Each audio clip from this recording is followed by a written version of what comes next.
여러분 주변에 내가 먼저 연락하기 전까지 절대 나에게 먼저 연락을 하지 않는 지인이 있으신가요? 연락을 잘하는 사람들은 내가 최소 연락을 3번 정도 했으면 1번 정도는 먼저 연락해 주기를 바라기도 합니다. 물론 여러분들이 연락을 먼저 하지 않는 그 지인에 해당할 수도 있습니다. 하지만 먼저 연락을 안 한다고 해서 잘못됐다고 할 수는 없습니다. 연락을 먼저 안 하는 데에는 다양한 이유가 있을 수 있습니다. 경제적으로 힘들고 삶의 여유가 없어서일 수도 있고 혼자인 게 좋아서 연락을 잘 안 하는 경우도 많습니다. 치열하게 바쁘게 사느라 혹은 친했던 친구와 가치관이나 생활 방식이 달라져서 또는 누군가와 연락을 할 때마다 기가 빨리 서등의 이유도 있습니다. 물론 상대방이 별로 필요치 않고 궁금하지 않아서가 이유일 수도 있고 굳이 연락하면서지 만나고 싶지는 않은 것일 수도 있습니다. 여러분이 만약 연락을 잘 안 하는 사람이라면 어떤 경우에 속하시나요? 연락에는 두 종류가 있습니다. 첫째는 자기의 필요에 의해 하는 연락이, 둘째는 상대의 안부를 묻기 위한 연락입니다. 이 중 특히 자기가 필요할 때만 연락하는 사람이 있다면이 사람에게는 절대 먼저 연락을 하지 않게 됩니다. 여러분 주위에 필요할 때만 연락 오는 사람이 있진 않으신가요? 여기 주변 사람들에게 연락을 잘하기로 소문난 70대 강씨 할아버지가 있습니다. 오늘도 어김없이 할아버지는 자식들에게 연락하는 것으로 하루를 시작합니다. 할아버지는 아침 8시가 채 되기 도전에 딸에게 전화를 겁니다. 여보세요, 지금 몇 시인데 아직도 자고 있어. 그건 그렇고 내가 어제 홈쇼핑에서 바지를 하나 봤는데 하며 딸에게 아침부터 바지를 하나 불러달라고 합니다. 딸은 투덜대면서 바지를 대신 주문해줍니다. 이후 할아버지는 친구들에게 연락을 돌리기 시작합니다. 영씨가 뭐하냐, 내가 직접 짜장면 만들어 먹고 있는데 맛이 기가 막히다. 하루 동안 할아버지의 전화기는 쉴 틈이 없었습니다. 무언가 기분 좋은 일이 생기면 어김없이 친구들에게 전화의 그 기쁨을 나누고자 했던 할아버지였다. 것이 습관이 되었던 할아버지였던 연락도 처음에야 받아주지 친구들은 점점 할아버지의 연락을 피하기 시작했습니다. 할아버지는 외로움을 많이 타는 성격이었기에 전화를 안 받고 그럴 때마다 서운함을 느꼈습니다. 할아버지는 원래부터 연락을 먼저 하는 성격이긴 했지만 5년 전 아내를 떠나보내고 점점 주변 사람들에게 연락을 하는 빈도가 잦아졌습니다. 전혀 예상치 못한 시점에 아내는 급성 심근경색으로 세상을 떠났습니다. 아무런 준비 없이 하루아침에 아내를 잃은 할아버지는 공허감과 무기력함에 한동안 빠져 있었습니다. 그 공허감을 채우고자 처음에는 자식들에게 연락을 하는 빈도가 늘었습니다. 1년 365일 거의 하루도 안 빠지고 자식들에게 연락을 했던 할아버지였다. 그런 아버지가 안쓰러워 처음에는 전화를 매번 살갑게 받아주었습니다. 지만 엄마가 돌아가신 지 2년차 되던 해부터 자식들도 지치기 시작했습니다. 뭐해 어디야, 집에 잠깐 들릴까 하는데 등 하루에 2~3번씩 전화가 오는 것은 아무리 자식이라도 그것을 매일 받아주기는 힘들었습니다. 자식들은 매일 어디냐고 물어보는 할아버지로 인해 자기들끼리 외식가기도 미안해서 아예 밖에 나가지 못한 적도 많았습니다. 그래서 한번 는 딸이 아버지에게 솔직히 얘기합니다. 아빠, 이제 내 가족은 남편이랑 아이들이라고. 아빠가 이렇게 자꾸 전화해서 어디냐고 물어보면 남편이랑 어디 갈 수도 없어. 그래, 너네 가족 4명이 잘 사는 게 내 바람이다. 미안하다. 할아버지는 그 이후로 자식들에게는 전화를 거의 하지 않았습니다. 그 대신 할아버지는 자신의 친구들에게 전화를 하는 빈도가 높아졌습니다. 자식에게 했던 것을 이제는 친구들에게 했던 것입니다. 하지만 나이 들어서 혼자가 편해진 친구들이 많아졌고 별로 강씨 할아버지의 일상이 궁금하지는 않았기에 친구들도 강씨의 연락을 피하기 시작했습니다. 얼마 안 가 강씨 할아버지 막내 아들의 결혼식이 있었습니다. 강씨 할아버지는 신나서 친구들에게 연락을 돌렸습니다. 할아버지는 막내 아들이 결혼하니 축하를 해달라는 연락을 돌렸습니다. 하지만 결혼식 당일에 할아버지의 친구는 2명을 제외하고 얼굴을 볼 수 없었습니다. 10명 가까이의 연락을 돌렸는데 2명밖에 오지 않은 것에 강씨는 크게 실망했고 막내 아들을 볼 면목도 없었습니다. 자식의 결혼식은 부모의 인맥이 중요했기에 막내 아들도 편은 안 냈지만 실망한 듯 보였습니다. 아빠 괜찮아, 몇 명이 오는 게 뭐가 중요해. 진심으로 축하해줄 사람들만 오면 되는 거지. 할아버지는 그래도 와준 2명에게 감사를 표하기 위해 저녁을 사주려고 친구들을 불렀습니다. 친구들이 잠깐 화장실을 간 사이 할아버지는 자신이 좋아하는 골뱅이 안주와 조개국을 시킵니다. 술을 마시며 조금 치기가 올라오자 할아버지가 친구에게 묻습니다. 경태는 올 줄 알았는데 왜 안 온 거냐? 걔 무슨 일이냐? 사실 할아버지가 가장 친했다고 생각했던 친구가 오지 않자 할아버지는 그 친구를 걱정했습니다. 어디 몸이 안 좋은가 무슨 일 있나요? 며칠째 연락을 통지 않아서 더욱 걱정이 됐습니다. 여자친구는 그것보다 너 애들한테 연락을 왜 그렇게 해? 애들이 다 너 연락 너무 많이 온다고 그러더라. 다들 늙어서 할 일도 없을 텐데 얘기하면서 시간 때우는 거지. 할아버지는 친구들이 자신과 비슷하게 하루하루가 무료할 거라고 생각했고 오히려 자기가 연락하는 것을 친구들이 고마워할 것이라 생각했습니다. 하지만 친구들 댁에는 혼자서도 할 일이 너무 많았기에 강씨 할아버지와는 생각이 달랐습니다. 요새 파크골 붙이는데 시간이 너무 자기가 무료할 시간이 어디냐.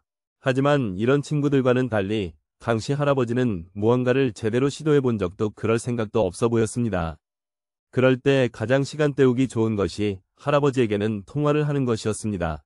친구가 강씨 할아버지에게 묻습니다. 그건 그렇고 너 경태한테 잘못한 거 있냐? 무슨 잘못 그런 거 없는데. 잘 생각해봐. 혹시 상처 준 적은 없는지, 불편하게 만든 적은 없는지. 당시 할아버지는 왜냐고 물었지만 친구는 자신도 잘은 모르지만 너한테 안 좋은 감정이 있는 것 같다는 얘기를 꺼내 했습니다. 당시 할아버지는 영문을 모른 채 찝찝한 상태로 집으로 돌아왔습니다. 얼마 안가 강씨 할아버지는 오랜만에 동창회가 열린다는 소식을 듣고 기뻐했습니다. 간만에 친구들을 만날 생각에 들떴습니다. 할아버지는 기쁜 마음으로 동창회에 참석했지만 어째서인지 친구들은 당황한 기색을 보이며 할아버지가 온 것을 별로 달갑지 않겠습니다. 할아버지도 그것을 조금 느끼긴 했지만 그래도 오랜만에 본 친구들에 대한 반가운 마음이 더 컸습니다. 앉은 자리마다 주식 부동산 얘기가 오가고 식물을 키우고 골프를 치는 등에 대한 이야기를 나누며 각자 자기의 취미와 일상을 공유했습니다. 하지만 강씨 할아버지는 뭐 하나 딱히 하는 것도 아는 것도 없었고 내세울 것도 없어서 한동안 침묵해야 했습니다. 강씨 할아버지는 정말 보고 싶었던 친구 경태 할아버지 쪽으로 자리를 옮깁니다. 야 경태야 너 왜 이렇게 연락이 안 되냐? 무슨 일 있는 줄 알았잖아. 그 말을 듣는 순간 경태 할아버지는 잘 먹고 있던 수저를 내려놓으며 한참을 침묵했습니다. 그러고는 강씨 할아버지에게 작심한 듯 말을 꺼냅니다. 너 왜 지한척이야? 순간 동창회 분위기가 싸해졌다. 예전에 강씨 할아버지는 경태 할아버지를 한때 괴롭혔던 적이 있었습니다. 당시 할아버지는 오래전 경태 할아버지를 친구라고 생각하기보다는 부하라고 생각하고 대했던 적이 많았습니다.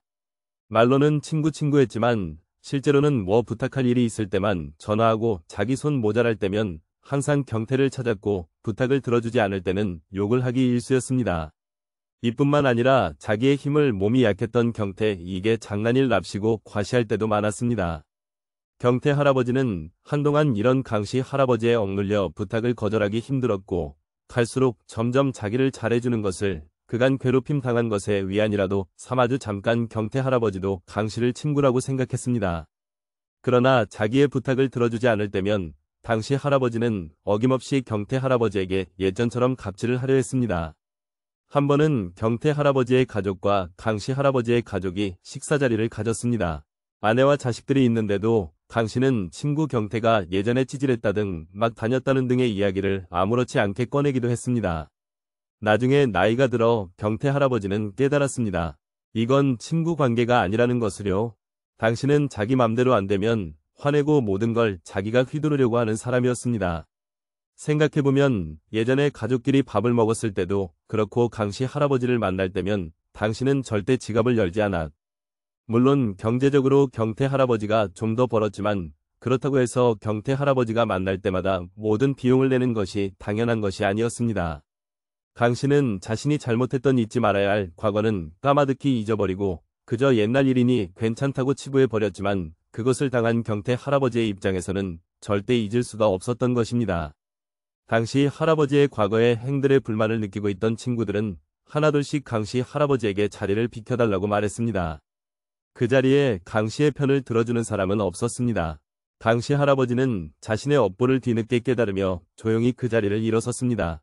여러분은 이런 강씨 할아버지를 보며 어떤 생각이 드셨나요? 강씨 할아버지는 위 행동에 대해서 제대로 깨닫지 못하고 자신의 입장에서만 판단하고 주변 사람들을 대했습니다. 이는 연락을 할 때도 그대로 드러났습니다. 강씨 할아버지는 모두가 자기처럼 나이가 들면 무료한 시간을 보내는 줄 알고 자신이 전화하는 것을 다른 사람들이 좋아할 것이라고 생각했고, 심지어 자신이 잘못한 과거의 일들은 무시한 채 필요에 의해서만 연락을 취하기도 했습니다. 이런 연락을 반기는 사람은 당연히 없을 것입니다.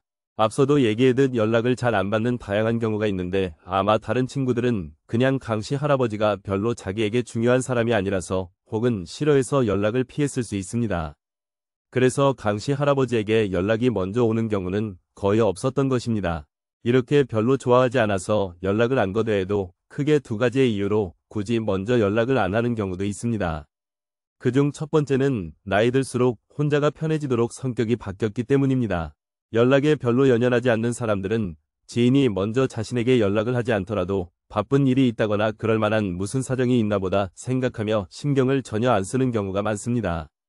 물론 중병으로 많이 아프고 큰 수술로 고생하는 것을 지인들이 알았는데도 전화 한 통 없으면 그때는 당연히 서운할 수 있습니다.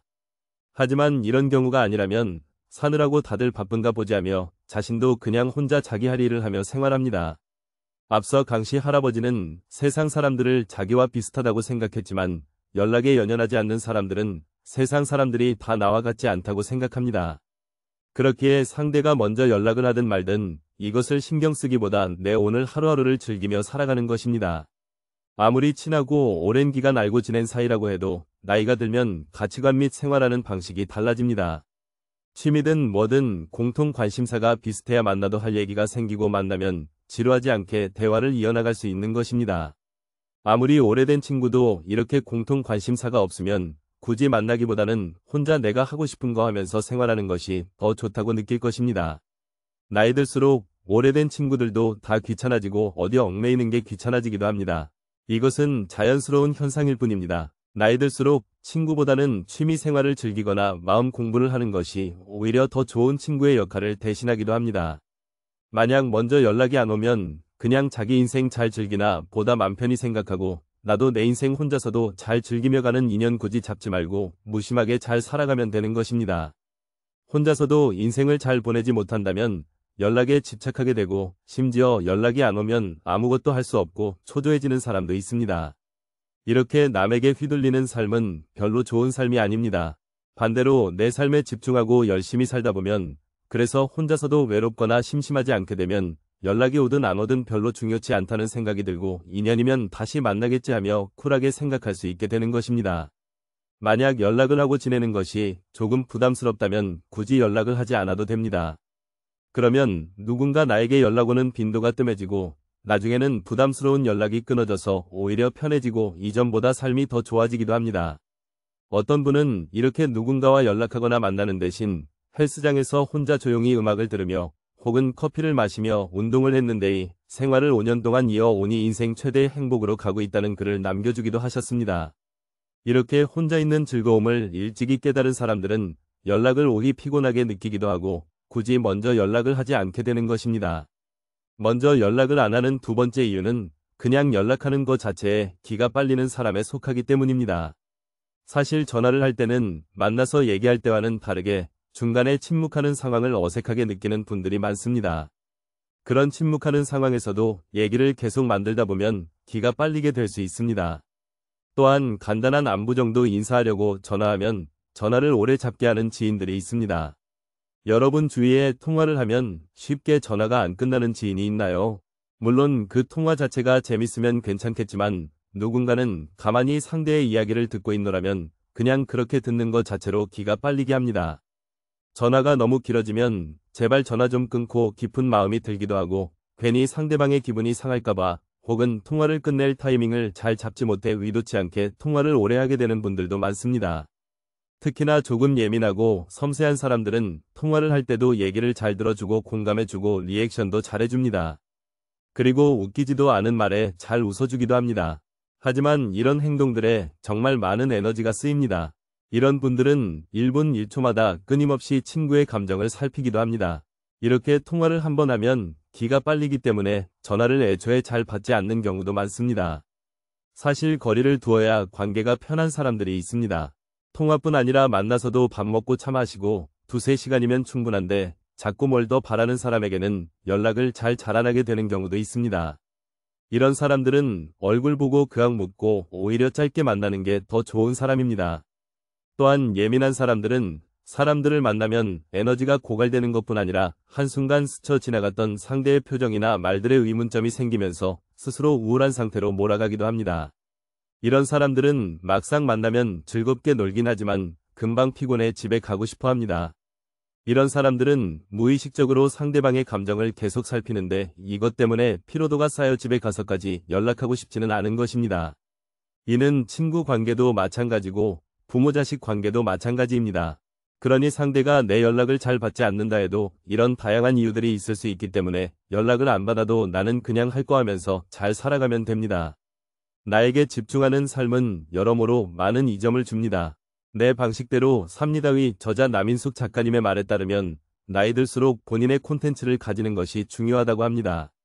이렇게 나만의 콘텐츠, 즉 나만의 장점과 특기를 가지게 되면 연락에 연연하게 되지 않게 되는 것은 물론이고 타인과의 관계에서 오히려 도움을 주게 합니다. 앞서 강씨 할아버지는 자기만의 특기 즉 콘텐츠를 가지고 있지 않았기 때문에 동창회에서 어느 대화에도 잘 끼지 못했습니다. 만약 주식 부동산이든 정원을 가꾸는 일이든 이런 것에 능통하다면 주위에 알아서 사람들이 다가올 것입니다. 스스로의 인생에 충실하려면 이처럼 내가 좋아하고 잘하는 게 있는 게 좋고이는 곳 관계에 있어서도 긍정적으로 작용합니다. 결국 타인과의 관계는 나 자신과의 관계부터 잘 정립하면 저절로 따라오기도 하는 것입니다. 여러분은 여러분만의 특기를 가지고 있나요? 특기는 거창한 것이 아닙니다. 정원 가꾸기와 같이 내가 몰입하는 취미가 될 수도 있고 외국어 공부가 될 수도 있습니다. 이에 몰입하다 보면 여러분은 주변을 더 이상 신경 쓰지 않고 혼자서도 인생을 잘 즐기는 행복한 상태로 나아갈 수 있습니다. 만약 이런 게 있다면 주변에 나와 비슷한 관심사를 가진 사람들을 많이 만들 수 있고 그저 오래된 인연, 즉 별로 관심 없고 재미없는 주제의 대화가 아닌 연락을 하더라도 재밌는 대화를 이어나갈 수 있습니다. 여러분은 얼마나 여러분의 삶을 살고 계신가요? 여러분은 혼자서도 잘 즐길 수 있는 삶을 살아가고 있나요? 타인과의 관계를 개선하기 위해서는 오히려 자기 자신과의 관계를 먼저 돌아보는 것이 중요하다는 생각이 듭니다. 아직 여러분만의 인생을 제대로 즐기지 못한다는 생각이 든다면 당장 종이와 펜을 준비해서 내가 이제껏 하고 싶었던 것들, 내가 살고 싶은 인생에 대해 적어보세요. 그중 내가 가장 끌리는 것을 당장 시작해보세요. 그렇게 조금씩이라도 혼자서 잘 즐길 수 있는 연습을 해보시면 좋을 것 같습니다. 이상으로 오늘의 영상을 마치겠습니다. 우리 모든 구독자분들의 행복한 여생을 응원합니다. 다음에 더 좋은 내용으로 찾아뵙겠습니다. 감사합니다.